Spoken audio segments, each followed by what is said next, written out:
I'd like to thank our reader for the wonderful reading today, and Karen Drucker and our CSL music team for our beautiful music today. We're in week 12 of our series on This Thing Called You by Ernest Holmes, and we've covered a lot of ground already.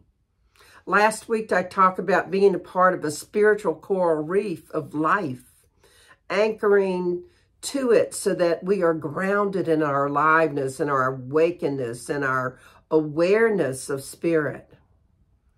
And when we become spiritually aware, what I know is that we begin to see God in our good everywhere we look. So today our topic is the kingdom of good. We read in the Bible in Romans 8:28, and we know that those who love God are helped in everything for good.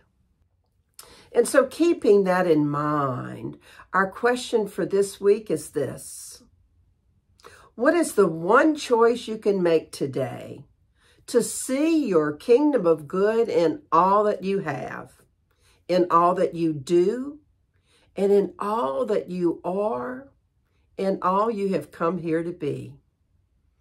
One more time. What is the one choice you can make today to see your kingdom of good in all that you have, in all that you do, in all that you are, and in all you have come here to be? Imagine what life would be like if we believed that there is good without bounds in our lives.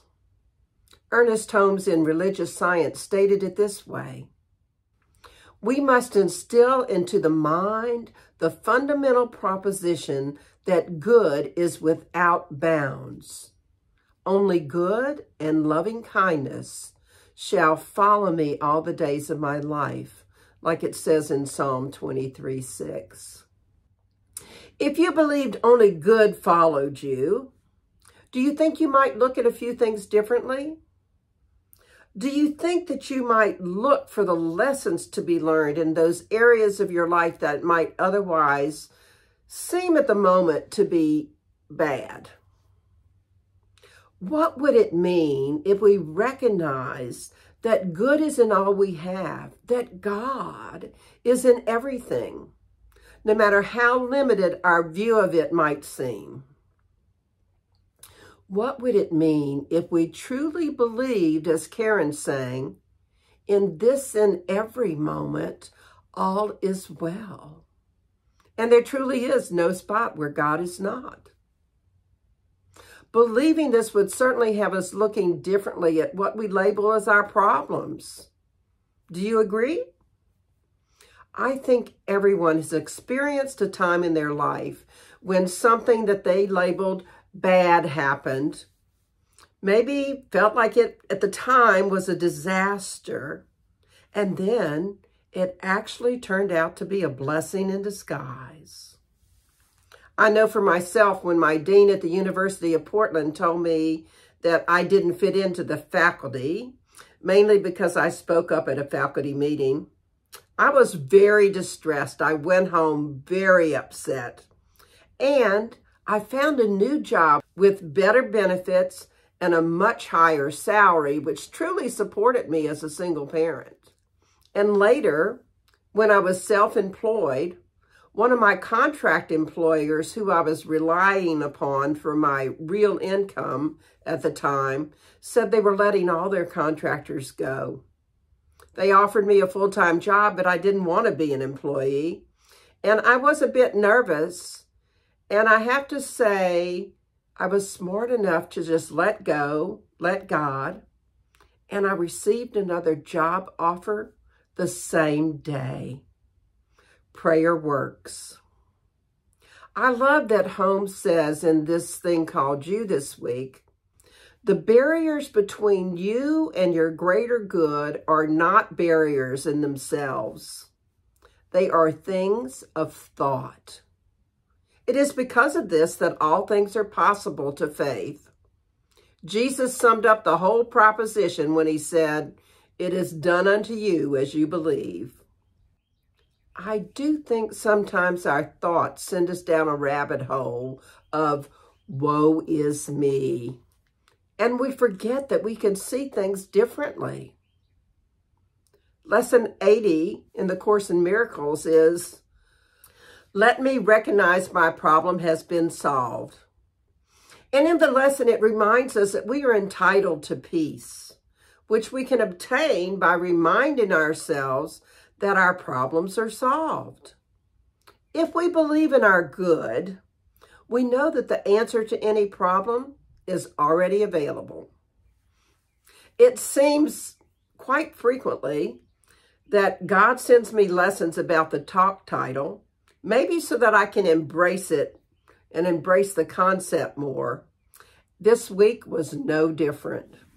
For example, I fell in the parking lot, and trust me, it was painful. My arm was scarred, but my purse flew out and protected most of my arm, and I didn't break anything. How lucky is that? At my age, breaking things can be a problem. The next day, my power steering went out in my car, and while I certainly didn't like the repair bill, there was still good there. It happened in my driveway, and not where it could have been a disastrous driving hazard. Ever try to steer a 5,000-pound vehicle without power steering? Needless to say, I was grateful it happened in my driveway, and it got towed. Since things come in three, I also got a call from a bank about past due accounts. It helped me discover that someone was using my identity, that I had been a victim of identity theft.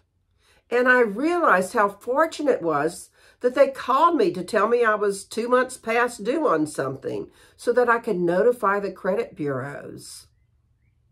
God was in all of it. My good was in all of it. Sure, I could spend some time in that rabbit hole of woe is me. And where would that get me? I prefer to look at the good in it because, as Karen just sang to us, there's no spot where God is not. And if God's in it, good has to be in it somewhere. Holmes reminds us in Lessons in Spiritual Healing that we don't need to know where our good is coming from. What's important is this: we must be sure and never doubt that this good is forthcoming. Embracing a kingdom of good also means looking at the good in everything we do. We can't have a kingdom of good and live with blame and shame and judgment, especially not about ourselves. But in our humanness, we continually are judging, consciously or unconsciously. These foods are good, these foods aren't. This weather is good, this weather isn't. These actions of people are good, these actions are not. Education is great. Non-educated people are not. Some presidents are good, some aren't. We could keep going on and on and on. It doesn't really matter about the topic. We grow up with certain views of the world and look out of the windows of our mind with the glass of those windows shaded by things that we were taught or have come to believe as good or not good or bad. When this service is over, try noticing how long you can go before you judge something. Just notice how long it takes you to have a thought that someone else should have said something or done something differently. It's an interesting exercise. What if we started working from the premise that there's good in everything? We say that there's no spot where God is not. And the logical part of my mind wants to believe that if God is in it, good has to be in it somewhere. Yet, my belief and my preconceived notions of how life should be interfere with me seeing that everything I do and everything someone else does has some good, some God in it somewhere.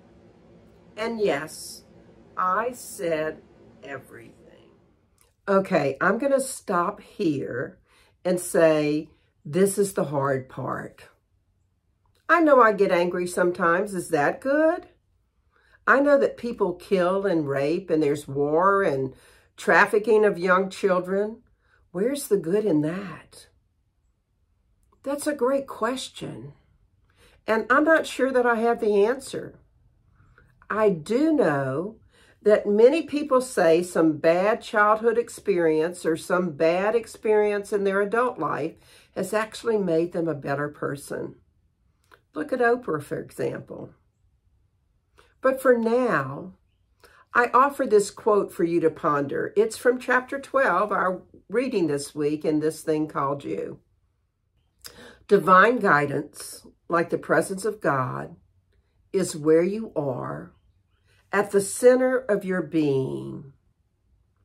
When you turn to the Spirit for the solution of your problem, Spirit answers intuitively, knowing not the problem, but its answer.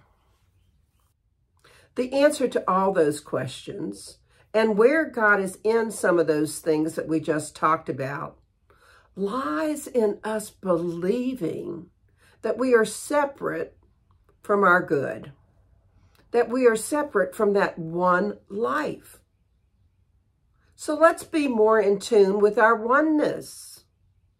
Emily Cady in Lessons for Truth put it this way: all good of whatever kind is God come forth into visibility through people or some other visible form. When we crave more of any good thing, we are in reality craving more of God to come forth into our lives so that we can realize it by the senses. Our kingdom of good also includes knowing that there is inherent good in who we are. That whatever our actions, they come with some good in it somewhere. I'm not suggesting we go out and kill somebody or do something deliberately cruel, but I do suggest that perhaps it's time that we stop beating ourselves up over something that happened yesterday, last week, last year, many years ago, something that might still be haunting us. Forgiveness is a powerful tool, and forgiving yourself is typically the hardest kind of forgiveness to apply. And if you're not willing to allow yourself to be human and forgive yourself for some of those mistakes, then you're not embracing God in everything. We don't have to be able to see the God in it or to know where the God is in it. We do have to move forward. And as I quoted Ernest Holmes earlier in this talk, we have to instill into the mind the fundamental proposition that good is without bounds. We can't possibly achieve all that we've come here to be on this planet if we constantly judge ourselves to be bad in some aspect of our lives. This is to say that we learn from our mistakes and we notice the lessons that we're being taught along our journey. And it also means that we prioritize our spiritual practices because our good is more evident when we align ourselves with the divine and when we use our spiritual practices to strengthen that spiritual muscle. I suggest we never stop educating ourselves on how to truly expand our own spiritual journey. We can do that with Sunday messages, readings, classes. We read in the Bible in Matthew 12:35, a good man out of the good treasure of the heart bringeth forth good things. Some time ago, a young doctor took an assignment with a traveling doctor in the deep South. They visited a lot of rural communities, some of which had only occasionally been visited by traveling nurses once in a while. One doctor just couldn't be everywhere. And they stayed in each town a day or two, depending upon how many people came out to see them. And sometimes almost nobody stopped by. Many of these people didn't trust outsiders. In the back of his mind, as he visited these towns, he was looking for a place to settle down, a place where he could be of value. He knew that he would know it when he saw it. They visited this small town that seemed to be having lots of activity. It was close enough from people for surrounding communities to get there in a reasonable amount of time.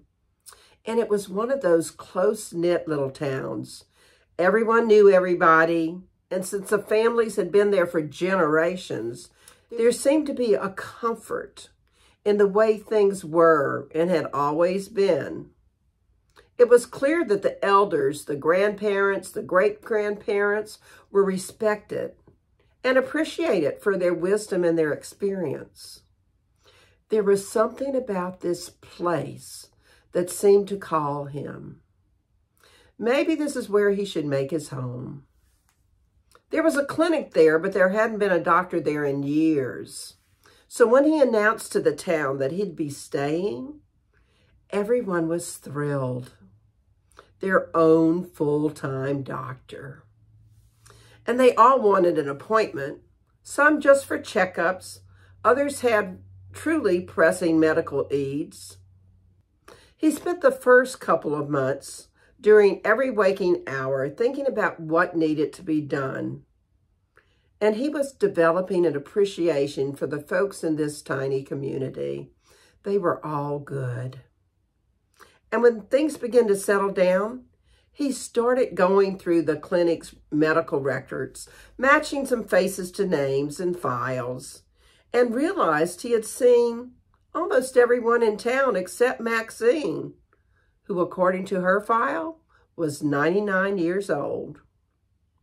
She had 13 kids, 33 grandkids, and 46 great-grandkids. Now, he had heard a lot about Maxine. She was a legend, and everyone looked up to her. Since she hadn't come to the clinic, he decided to pay her a visit. When he got to her home, he was greeted warmly and invited in. He told Maxine who he was and asked if she had any medical concerns. He wanted to be sure that Maxine knew he was there for her if she needed anything. Well, Maxine thanked him for stopping by, but instead of answering his questions immediately, she artfully engaged him in a conversation about his life and his work. And when she was satisfied that the doctor was the real thing, Maxine smiled, thought for a moment, adjusted her wig and scratched her knee and said, "I'm guessing you're a hard worker, Doc. The fact is, I've not had too many medical problems in my life over the years, so right now I can't think of anything that you can do for me." And then after a brief pause, she examined his serious face, smiled softly and said, "But truth be told, there is something you could maybe do for me. I might be 99, and I'm not too steady or quick on my feet as I used to be, but I still love to dance. Would you dance with me?" Well, the young doctor blushed a bit and admitted to Maxine that he wasn't much of a dancer. "I've never learned," he told her. "Do you think you could teach me?" Maxine seemed very pleased. "Well, that depends," Maxine said. "Can you hear the music?" Sometimes we just have to be willing to receive the gifts that show up for us unexpectedly in life. Like the young doctor, a town who needed and appreciated his skills, and Maxine, willing to teach him to dance. And by the way, and It's Up to You, Ernest Holmes wrote, even God cannot give us anything unless we are in a mental condition to receive the gift.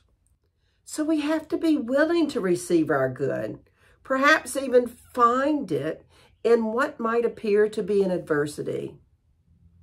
If we have a problem, the solution is already there, just waiting for us to turn it over to God and let God show us the way. Surrender.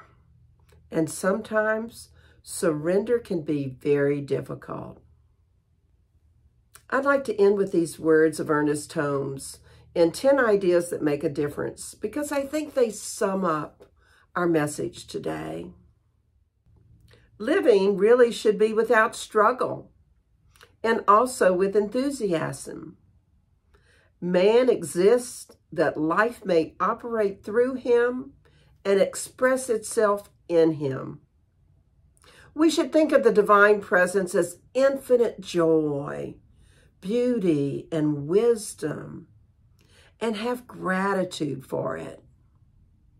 We should think of the law of good as being infinite in its capacity and willing to create anything that is good.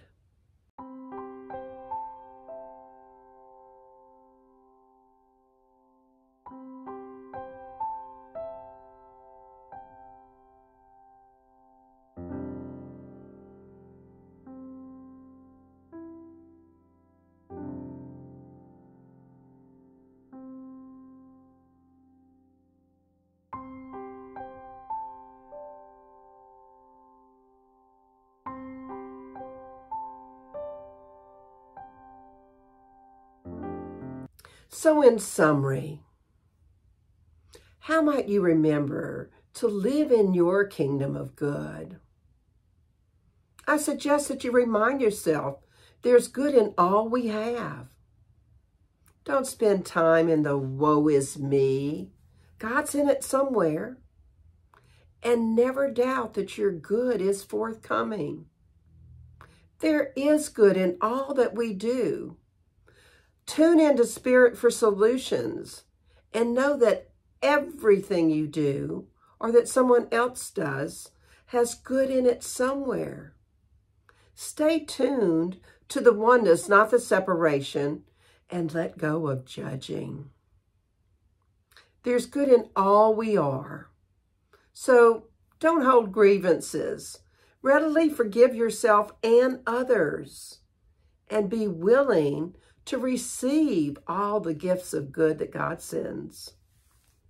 So here's your affirmation for the week. How is it I so easily and willingly make the choice today to be aware of my kingdom of good, seeing it in all that I have, all that I do, all that I am, and all that I know I am here to be.